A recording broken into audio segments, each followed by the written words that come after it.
8월 전당대회를 앞두고 당내 갈등이 깊어지고 있는 민주당 소식입니다. 전당대회 준비가 본격화되면서 당권 주자들도 출마에 앞서 전열을 가다듬는 모습입니다. 정청래 대표는 오늘 최고위원 회의에서도 이재명 대통령의 순방 성과를 강조했고요. 김민석 총리는 오늘 퇴임 전 마지막 기자간담회에서 당내 분열 양상이 심화되는 것과 관련해 정도를 넘는 것은 바람직하지 않다고 지적했는데요. 정 대표와 김 총리의 오늘 목소리부터 듣고 오겠습니다. 멈춰있는 한반도 평화, 남북관계, 북미관계의 시계를 다시 돌아가게 할 수만 있다면 그것만으로도 이재명 대통령의 큰 업적이 아닐 수 없습니다. 대한민국 외교의 진수는 바로 한미관계, 북미관계, 남북관계의 새 길을 여는 것입니다. 더불어민주당은 든든하게 뒷받침하겠습니다. 정부와 여당은 공동 운명체죠. 이제 곧 당으로 돌아가면 국정 동력을 더 강화하는 방향으로 가도록 저는 전력을 다해야 되겠다는 책임감을 점점 더 강하게 느끼고 있습니다. 논쟁과 갈등은 있을 수 있습니다. 그러나 그것이 정도를 넘는 것은 전 바람직하지 않다고 생각합니다. 극단적으로 가지 않도록 노력해야 된다고 생각합니다. 자기와 입장이 다른 상대를 멸칭화해서 부르는 것을 절제하는 것이 좋다고 생각을 합니다. 정청래 대표와 김민석 국무총리는 어제 6.3 지방선거 단체장 당선인 워크숍에 나란히 참석했는데요. 분위기는 화기애애했지만 발언 중간중간 미묘한 신경전도 보였습니다. 그 모습도 이어서 보고 오겠습니다. 국민 여러분께서 보내주신 매서운 질책과 비판도 겸허히 받아들이겠습니다. 이번 유럽 순방 외교를 통해 이재명 대통령은 월드클래스 세계적인 지도자로 우뚝 섰다고 저는 생각합니다. 고생하신 이재명 대통령께 큰 박수를 부탁드립니다. 당정청이 원팀으로 똘똘 뭉쳐 남은 민생개혁 과제들을 완수해 가겠습니다. 아마 그렇게 입 딱 닫고 힘드셨을 대통령님께도 박수 한번 쳐드릴까요? 아쉽게도 완벽한 승리라고 선언하기 조금 어려운 그런 결과가 있어서 우리 모두 더 성찰하고 더 혁신하고 그리고 더 나아가야 되겠구나. 이제 4년 남았는데 중앙정부가 흔들리면 대통령이 흔들리면 무슨 일을 할 수 있겠습니까? 지금 영상으로 보신 것처럼 이 두 사람은 지방선거 당선인 워크숍에서 화기애애한 분위기를 연출하며 당정청 원팀을 강조했습니다. 다만 결은 조금씩 달랐습니다. 연일 이 대통령을 공개적으로 지켜세운 정 대표는 어제도 이재명 대통령을 월드클래스라고 표현하면서 이 당, 정부, 대통령실 원팀 정신을 강조했고요. 이어 연단에 오른 김민석 국무총리도 이 당청 원팀을 내세웠지만 이 대통령과 자신이 정치적 운명 공동체라는 점을 더 부각했습니다. 지방선거 결과를 놓고도 이 두 사람의 시각은 엇갈렸습니다. 정 대표는 아까 보신 것처럼 이 민주당이 처음 승리한 지역을 꼽으면서 눈부신 선전이다 이렇게 평가를 한 반면에 김민석 총리는 이 서울 탈환에 실패할 만큼 완벽한 승리는 아니다 이렇게 평가를 하면서 정 대표를 견지하는 듯한 그런 발언을 내놨습니다. 앞서 당대표가 로망이라고 밝혔던 김민석 총리는요. 이달 말 한성숙 총리 후보자의 국회 인준 절차가 마무리되면 당에 복귀해 전당대회 준비에 나설 것으로 보입니다. 정청래 대표도 관례에 따라서 이번 주 전당대회 준비위원회 선거관리위원회가 구성되기 전에 대표직에서 물러나 사실상 연임 도전을 공식화할 것으로 보입니다. 네, 이번에는 이현종 의원님께 먼저 질문 드리겠습니다. 네. 정청래 대표와 김민석 총리 어제 워크숍에서 나란히 앉아서 웃으면서 막 대화 나누는 장면들도 많이 보이긴 보였는데 네. 당청 관계를 둘러싸고 던진 메시지 속에는 서로를 겨냥한 뼈 있는 말들이 오간 것도 사실입니다. 보시기에 가장 눈에 띄는 발언이나 장면은 어떤 거였습니까? 사실 대통령께서 이제 월드클래스 이야기를 지금 정청래 대표가 매 자리마다 지금 하고 있거든요. 근데 이 청와대 관계자들은 좀 불편하다는 시각도 들고 있어요. 그럼에도 불구하고 계속적으로 이야기를 하고 있는 것 자체는 글쎄 이제 이재명 대통령을 지켜 세우는 것도 있겠지만 또 한편으로 보면 대통령이 보안수사권 문제에 대해서 일부 필요하다고 이야기를 했는데 그 전에 절대 이건 안 된다라고 이제 선을 그었지 않습니까? 이런 걸 보면 확실하게 자기의 어떤 노선들을 분명히 하는 것 같습니다. 자, 그런 상황에 김민석 지금 총리 같은 경우는 앞으로 4년이 남았다.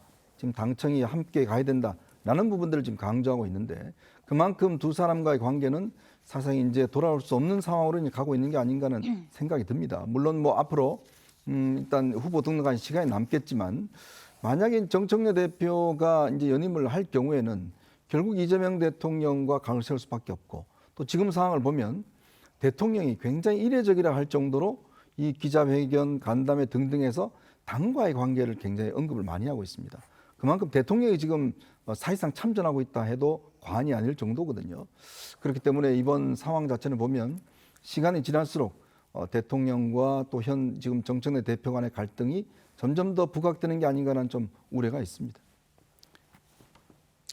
저는 그 김민석 총리가 말했던 그 완벽한 승리는 아니다라는 것에 대해서 눈길이 가더라고요. 사실 숫자로서는 우리가 이겼지만 사실 내용적으로는 민주당이 패배했다라는 지적이 많기 때문인 겁니다. 그래서 이번에 전당대회 화두는 뭐냐면 두 가지인 거예요. 첫 번째는 이재명 대통령 집권 2년 차를 누가 국정 파트너로서 적합한가 여기에 대한 당원들의 선택인 것이고 두 번째로는 누가 유능한 민주당을 만들 수가 있는가 그래서 총선에 승리할 수 있는가 그러기 위해서는 민생 경제, 부동산, 2030, 중도층에 대한 공약 이런 것들에서 얘기하는 당대표가 적합하다라고 당원들은 생각할 겁니다. 그런 차원에서 봤을 때 1인 1표제라든지 보안수사권 폐지라든지 이런 것들은 너무 당내 안에 있는 갇혀져 있는 이슈가 아닌가 이런 생각이 들었습니다. 정청래, 김민석에 이어 또 다른 당권 주자로 꼽히는 송영길 의원까지 가세하면서 당권 경쟁이 3파전 양상으로 진행될 가능성이 커졌는데요. 안혜리 기자, 송 의원이 연일 정청래 대표를 향해서 비판을 하고 있죠? 네, 이 송영길 의원은 어제 KBC 광주 방송에 출연해서 정 대표의 출마 여부를 지켜보겠다며 정 대표가 출마할 경우 자신의 출마 가능성도 훨씬 커질 것이라고 밝혔습니다. 그러면서 정청래 지도부가 대통령과 정면으로 맞서겠다고 나서는 상황을 정리하지 못한다면 집권당이 흔들릴 수밖에 없다. 당이 무너지면 레임덕으로 가는 것이라고도 정 대표를 공개 비판했습니다. 오늘 한 라디오 인터뷰에서는요. 지난 2022년 대선 패배 직후 당대표직에서 물러났던 자신의 사례를 언급하면서 정 대표를 향해 사실상 연임 포기를 촉구하기도 했습니다.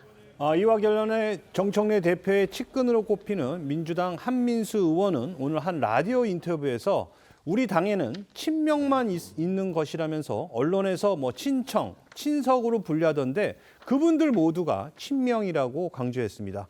관련 발언 직접 들어보겠습니다.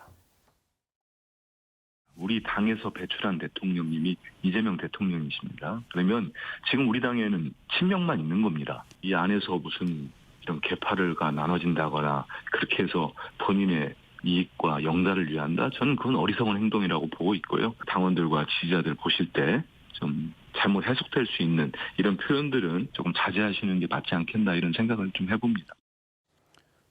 대표를 한번 지냈었던 송영길 의원이 정 대표의 연임 도전 움직임을 두고 당이 무너지면 대통령이 레임덕으로 간다. 이런 얘기까지 하면서 비판을 하고 있습니다.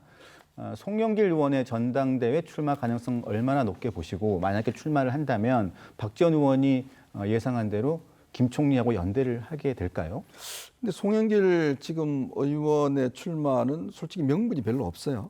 왜냐하면 대표를 지냈지 않습니까? 그렇기 때문에 다시 나선다는 것은 이제 본인의 몸값을 좀 높이겠다라는 저는 그런 취지로 보입니다. 그리고 지금 김민석 총리와 지지 기반이 사실 겹쳐 있죠. 왜냐하면 이제 본인이 호남 지역에 어떤 지지세가 있으니까. 사실 김민석 총리 입장에서 보면 권리당원이 많은 사실 호남 지역의 지지를 받아서 당선되는 게 이제 목표이지 않겠습니까? 그렇기 때문에 자칫하면 두 사람이 표를 갈라가지면 정청래 대표만 유리해지는 구도가 만들 수 있거든요. 저는 그렇기 때문에 아마 그런 구도는 아마 만들지 않을 거로 저는 보여집니다. 근데 송영길 대표가 의원이 이렇게 나서는 것은 그동안 본인이 굉장히 입각을 많이 꿈꿨어요. 본인은 뭐 외교부 장관을 하고 싶다 등등 해서 이제 좀 이 어떤 행정적인 어떤 실적들을 좀 쌓아보고 싶다는 그런 어떤 의사를 많이 피력했었는데 아마 그런 차원에서 본다면 내부적으로 아마 정리가 되지 않을까라는 생각이 들긴 합니다. 그러나 어쨌든 간에 지금 이 국면에서는 본인이 출마를 나선다고 해서 어느 정도 당의 권리당원 지지를 좀 업어야지만이 본인의 존재 가치를 일단 부각시켜 있기 때문에 당분간은 아마 저렇게 지금 정청래 대표와의 어떤 각을 세우는 활동들을 벌이지 않을까 하는 생각이 듭니다. 민주당 내부에서는 어떻게 보십니까? 일단 뭐 송영길 전 대표가 또 다시 대표직에 출마하는 것에 대해서는 거부감은 없어 보입니다. 뭐 어떻게 보면 정청래 대표와 비교를 한다면 연임과 중임의 차이 아니겠습니까? 그런 차원에서 송영길 전 대표에 대한 지지세가 있는 것은 분명합니다.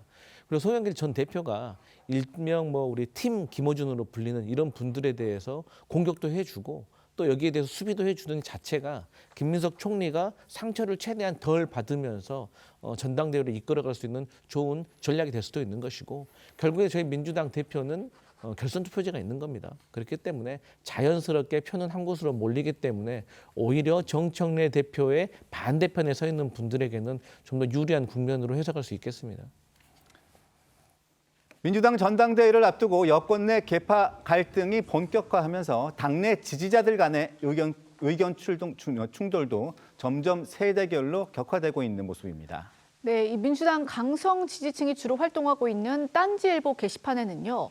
이재명 대통령은 잘하시는 행정에 힘쓰세요. 우리는 우리의 할 일을 해야겠습니다. 또는 유시민, 김어준, 최욱 등이 있어서 무지에서 벗어나 중심을 잡을 수 있습니다라는 등의 글이 올라왔는데요. 반면에 이 대통령 지지자들의 이 대표 팬카페죠. 제명인의 마을에서는 지금은 김민석 총리 같은 지장이 나와야 문제를 해결할 수 있다. 딴지일보만 포용하는 정청래 대표는 당장 사퇴해야 마땅하다는 등의 글이 이어지고 있습니다. 이에 한 여권 관계자는 서울신문에 8월 전당대회를 앞두고 예년보다 더 빠른 시점에 수위 높은 발언들이 나오고 있다며 우려를 표했습니다.